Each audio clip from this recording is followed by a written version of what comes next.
كتب عليكم الصيام كما كتب على الذين من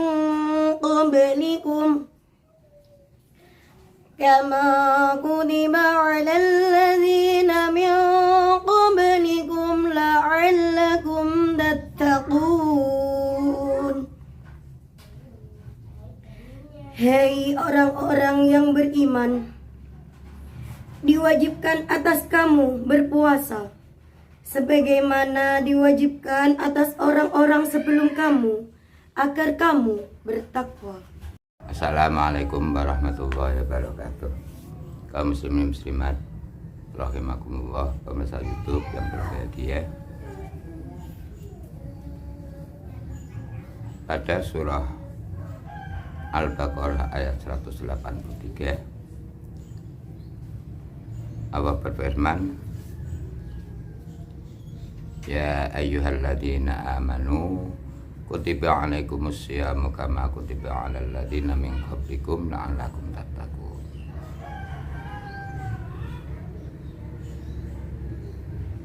Ya ayyuhalladzina amanu, wahai orang-orang yang beriman. Firman ini, ayat ini ditujukan untuk orang-orang yang beriman, sehingga orang yang tidak beriman tidak mendapat khitab ayat ini. Kutiba alaikumus syiyam, kutiba ay furidu, diwajibkan. Artinya diwajibkan atas kamu semua untuk berpuasa. Diwajibkan pada orang-orang yang beriman untuk berpuasa. Kama kutiba alal ladzina min qablikum, seperti halnya diwajibkan atas orang-orang sebelum kamu. Dalam tafsir As-Sawi jilid 1 halaman 116 disebutkan bahwa orang dimaksud dengan orang sebelum kamu adalah min adama ila nabiyina, semenjak zaman Nabi Adam hingga zaman Nabi kita Muhammad SAW. Artinya bahwa puasa itu diwajibkan sejak zaman Nabi Adam sampai sekarang. Puasa itu diwajibkan.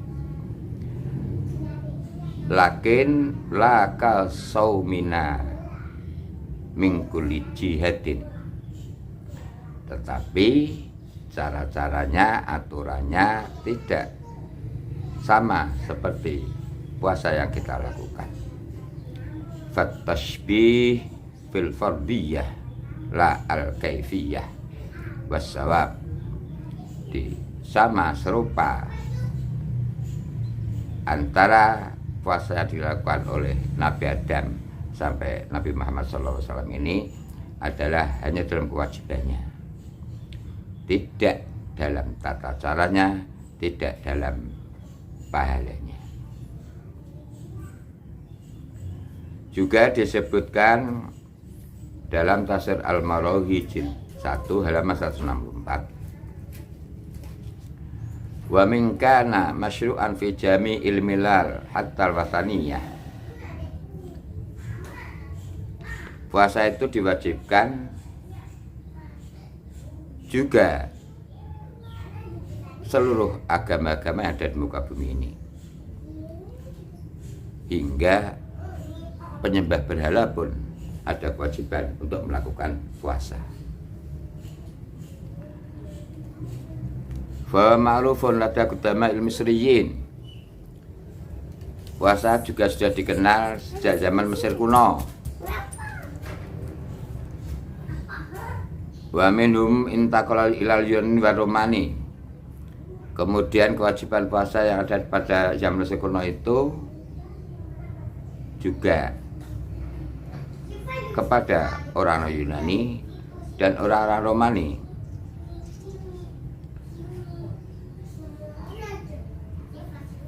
Orang-orang penyembah berhala berpuasa itu dilakukan hingga saat ini. Nabi Musa, Nabi Isa, para pengikut Nabi Isa juga melakukan puasa. Dari ayat itu dapat dipahami bahwa kewajiban puasa ini tidak hanya untuk kita semuanya saja, tapi umat-umat sebelum kita, umat sejak zaman Nabi Adam hingga sekarang berpuasa. Agama-agama lain pun, penyembah berhala, Yunani, Romani juga melakukan puasa.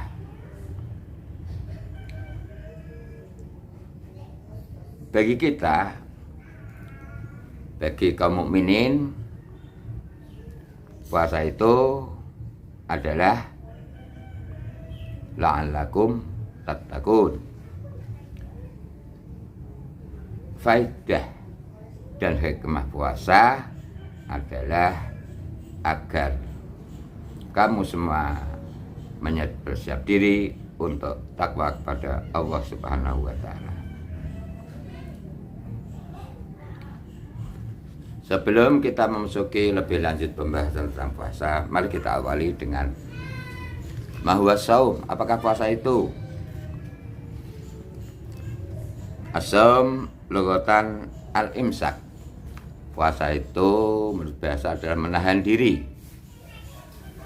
Wastilahan al-imsaku an syahwatil batni wal fajri wal farji yauman kamilan min tulu'il fajri ila ghurubis syamsi biniyatit taqarrub ilallahi. Puasa adalah menahan diri dari syahwatnya perut dan kemaluan sehari penuh dari terbit fajar hingga maghrib matahari terbenam dengan niat mendekat takarub kepada Allah Subhanahu wa Ta'ala. Kaum muslimin, muslimat, rahimakumullah yang berbahagia. Kemudian untuk dapat melakukan puasa dengan benar, untuk dapat melakukan sesuai dengan ajaran Islam, mari kita ketahui bahwa rukun niat yang pertama, rukun puasa yang pertama adalah niat.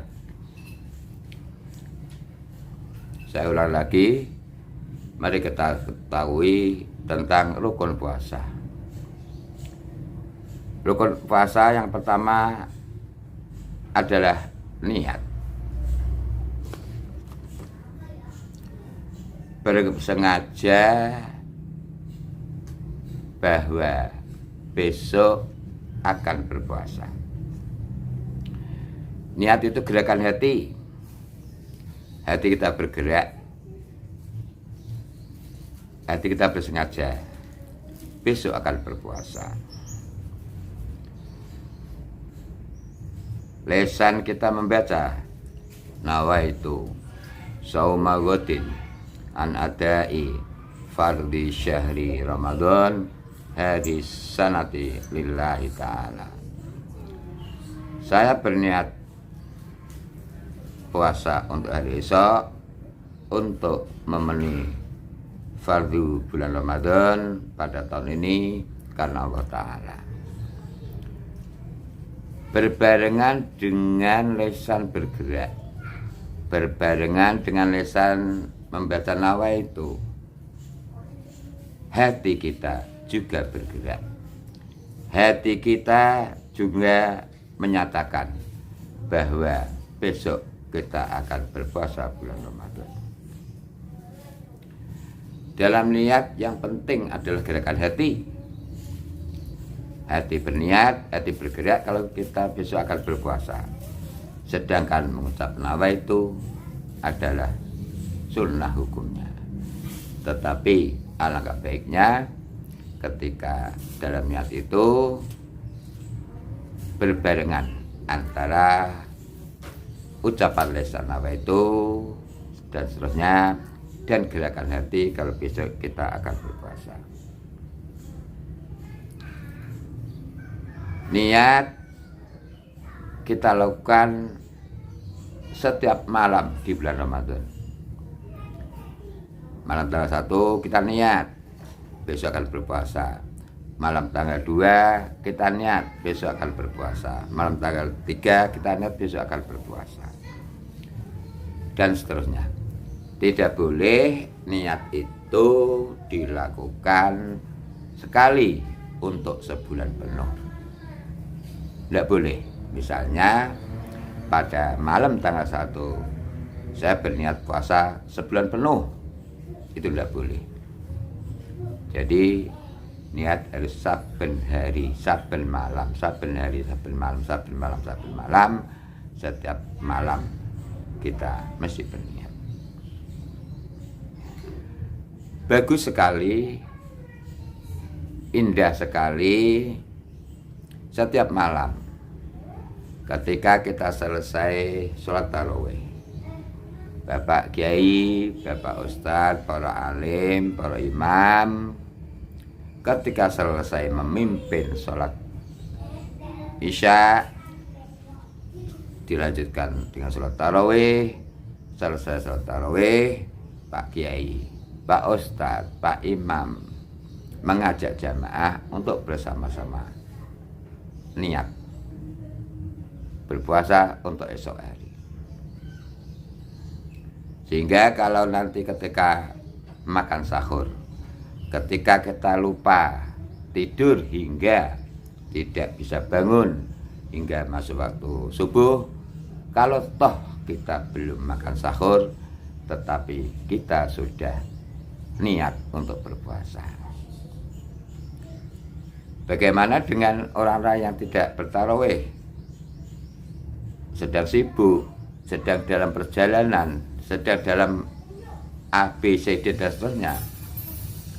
Alangkah baiknya ketika ingat malam itu juga berniat kalau besok berpuasa. Saya khawatir kalau malamnya belum berniat, kemudian ketika sahur lupa berniat, maka kalau puasa tidak dibarengi dengan niat, maka puasanya tidak sah. Oleh karena itu,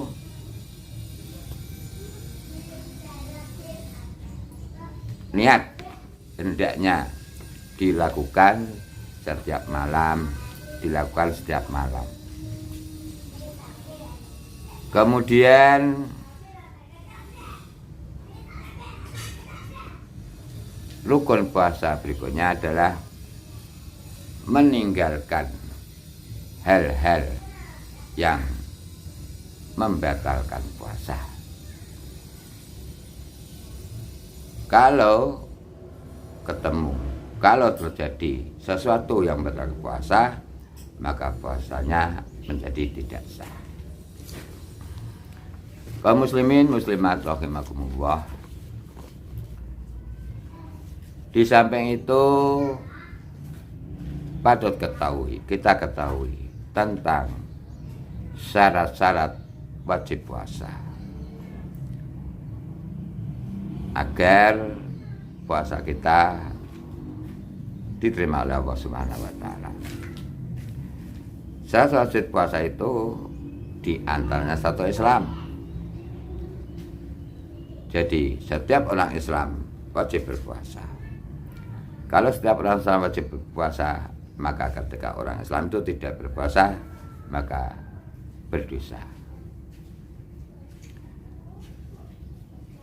Selanjutnya, kalau orang yang tidak berpuasa, kalau orang yang tidak Islam, maka tidak wajib berpuasa. Seperti puasa kita. Syarat wajib kedua adalah at-taklif. Mukallaf. Mukallaf itu siapa? Akil dan balik.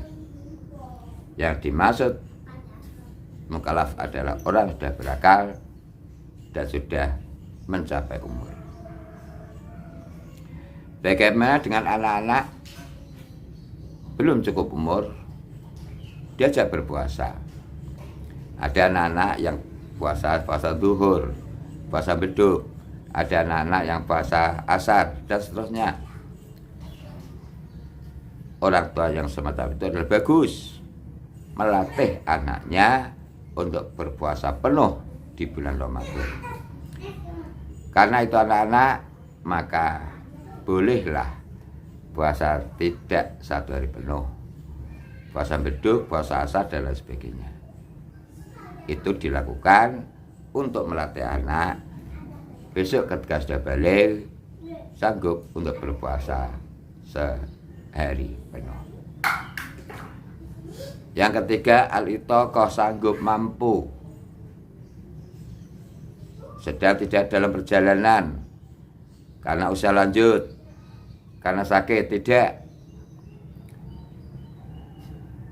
mampu untuk melakukan puasa. Yang berikutnya adalah sehat jasmani, sehat rohani. Ketika orang itu sehat jasmani, sehat rohani, maka orang itu wajib berpuasa di bulan Ramadan. Yang berikutnya, saat wajib puasa adalah al-iqamah, bermukim, bukan musafir, bukan orang yang sedang dalam bepergian, bukan orang yang sedang dalam perjalanan. Kaum muslimin, muslimat rahimakumullah. Selanjutnya patut ketahui tentang hal-hal yang membatalkan puasa. Ada beberapa hal yang bisa menyebabkan, yang bisa menjadikan puasa itu batal. Yang pertama, masuknya sesuatu ke dalam satu lubang, makan dengan sengaja, minum dengan sengaja, dan lain sebagainya. Juga ketika di pagi hari, di sela-sela gigi kita masih ada daging, di gigi kita ada biji lombok dan lain sebagainya, hendaknya sisa itu untuk dibuang, tidak lanjut untuk terus dimakan, karena termasuk memasukkan sesuatu ke dalam lubang. Itu yang pertama, yang membatalkan puasa adalah sengaja memasukkan sesuatu ke dalam lubang.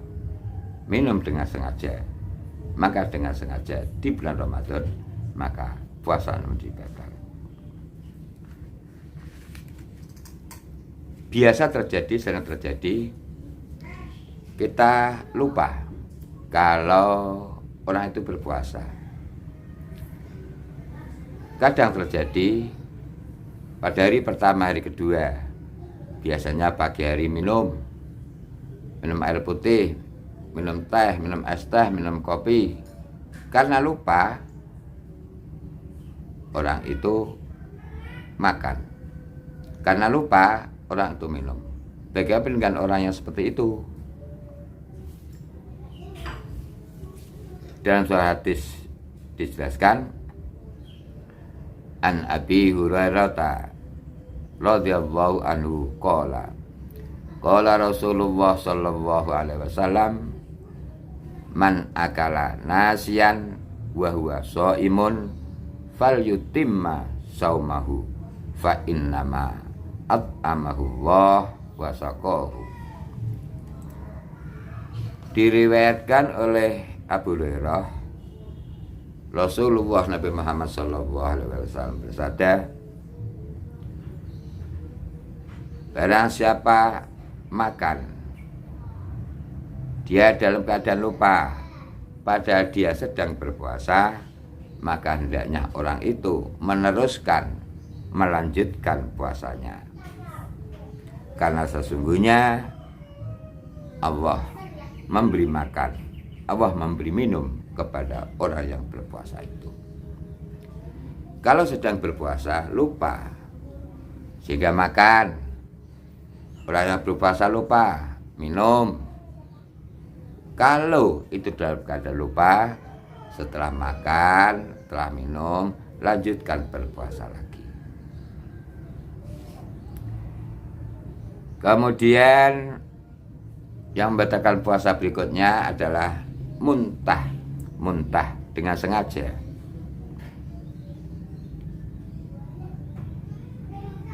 Kalau muntah tanpa ada kesengajaan, puasa tidak menyebabkan batal. Tetapi kalau muntah-muntah itu dengan sengaja, maka menjadikan puasanya menjadi batal.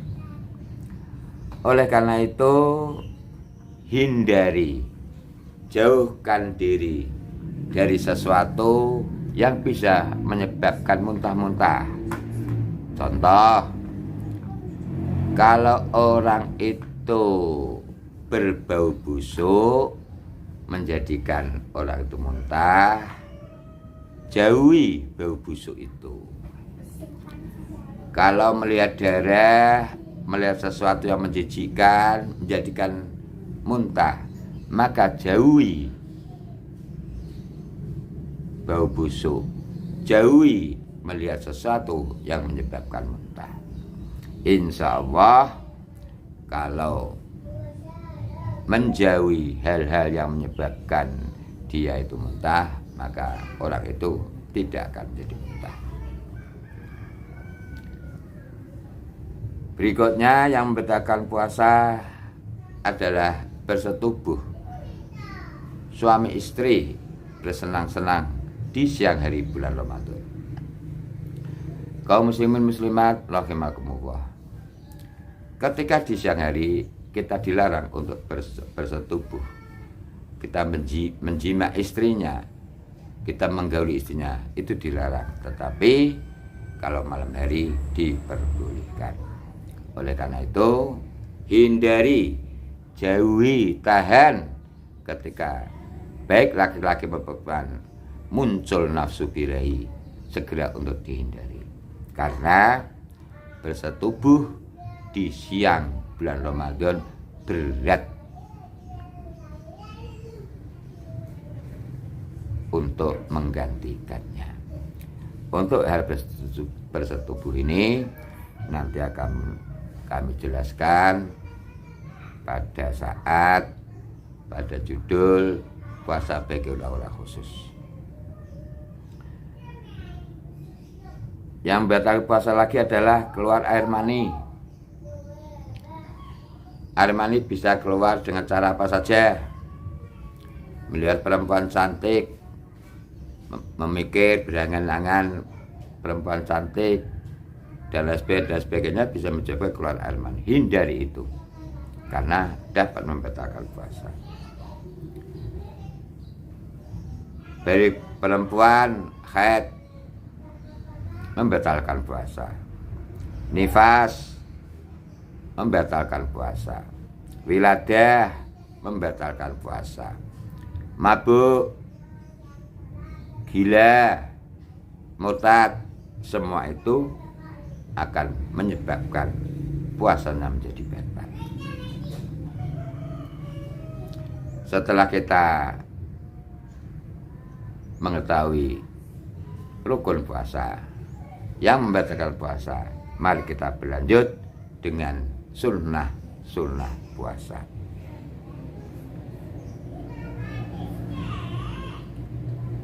Sunnah puasa yang pertama adalah ta'jil fitri inda tahaqquqi ghurubi syamsi.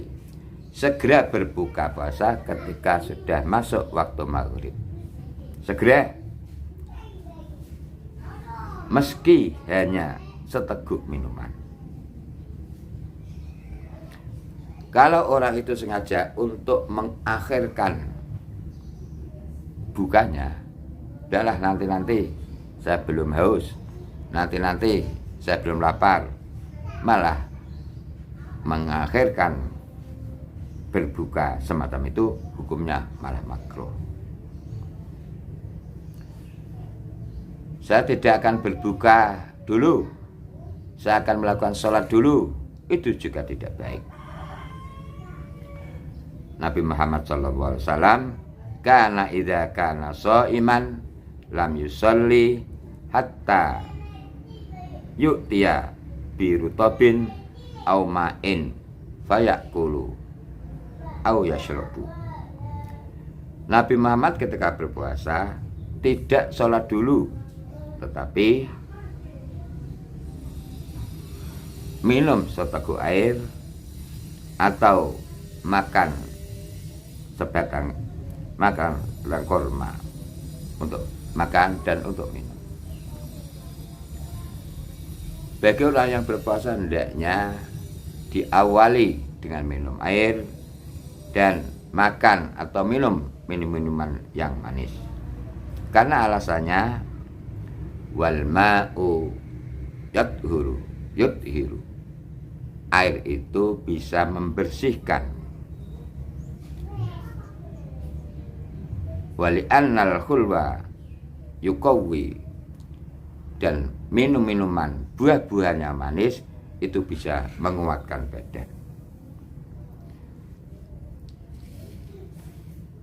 Lakukan berbuka puasa meski hanya seteguk air, meski hanya satu buah kurma, sesendok kolak minum dan lain sebagainya. Justru kurang baik ketika berbuka puasa tidak berbuka dulu, tapi malah justru bersolat dulu. Berbuka dulu, lalu kemudian baru melakukan sholat. Ketika berbuka puasa sering kita mengucapkan, kita baca Allahumma laka sumtu wa ala rizkika aftartu dhahabal dhama'u wabtallatil uruku wasabatal ajru insyaallah. Ya Allah, karena Engkau saya berpuasa, atas dasar rezekimu saya berbuka puasa, sehingga haus kita menjadi hilang, haus saya menjadi hilang, dan tenggorokan menjadi basah, dan insya Allah pahala akan tetap pada saya. Atau membaca doa Allahumma laka sumtu wa bika amantu wa ala rizkika aftartu bi rahmatika ya arhamar rahimin. Ya Allah, karena Engkau saya berpuasa, dengan Engkau saya beriman, dan atas rezekimu saya berbuka puasa. Bi rahmatika ya arhamar rahimin. Sunnah puasa yang berikutnya, yang kedua adalah mengakhirkan sahur. Sahur dilakukan sebelum waktu imsak. Yang paling baik adalah dilakukan sebelum waktu imsak, kemudian dilanjutkan dengan melaksanakan jamaah sholat subuh. Ketika kita makan sahur, kalau kita belum mengucapkan niat, kalau kita belum melafadzkan niat, kalau kita berniat, barengi makan sahur itu dengan niat nawaitu shaumawuddin anadai fadi syahri ramadhana hari sanati lillahi ta'ala. Berikutnya, kenapa kita berpuasa? Kenapa kita dibacakan berpuasa? Karena berpuasa itu mengandung hikmah yang banyak sekali. Yang pertama, dengan puasa kita akan melatih nafsu. Nafsu makan kita kendalikan, nafsu minum kita kendalikan, nafsu-nafsu yang lain kita kendalikan, karena hanya untuk berpuasa di bulan Ramadan. Karena kita untuk berpuasa kepada Allah Subhanahu wa Ta'ala. Hikmah puasa yang kedua, mengurangi dan mengendalikan syahwat. Berikutnya, dapat menghidupkan, mencerahkan hati. Orang yang berpuasa, terutama di puasa bulan Ramadan, maka hati kita akan menjadi cerah, hati kita akan menjadi hidup kembali. Hikmah yang keempat adalah menyehatkan tubuh. Kata Nabi, sumu tasihu, berpuasalah kamu, nescaya kamu akan menjadi sehat. Hikmah yang terakhir adalah puasa menggiatkan ibadah. Dengan adanya puasa kita menjadi tambah rajin, tekun untuk berjamaah sholat. Dengan puasa kita tambah giat untuk sholat tarawih. Dengan berpuasa kita akan giat membaca Al-Quran dan ibadah-ibadah yang lain, sedekah, baca sholawat dan lain sebagainya. Kaum muslimin muslimat, inilah kurang lebih persiapan, inilah kurang lebih yang bisa saya sampaikan dalam berpuasa di bulan Ramadan. Mudah-mudahan kita dapat memenuhi syarat dan rukunnya, kita dapat memenuhi sunnah-sunnahnya, dan kita dapat menghindari hal-hal yang membatalkan puasa di bulan Ramadan. Mudah-mudahan puasa kita diterima oleh Allah Subhanahu wa taala. Amin Allahumma amin. Wallahul muwaffiq ila aqwamit thoriq wal afu minkum. Wassalamualaikum warahmatullahi wabarakatuh.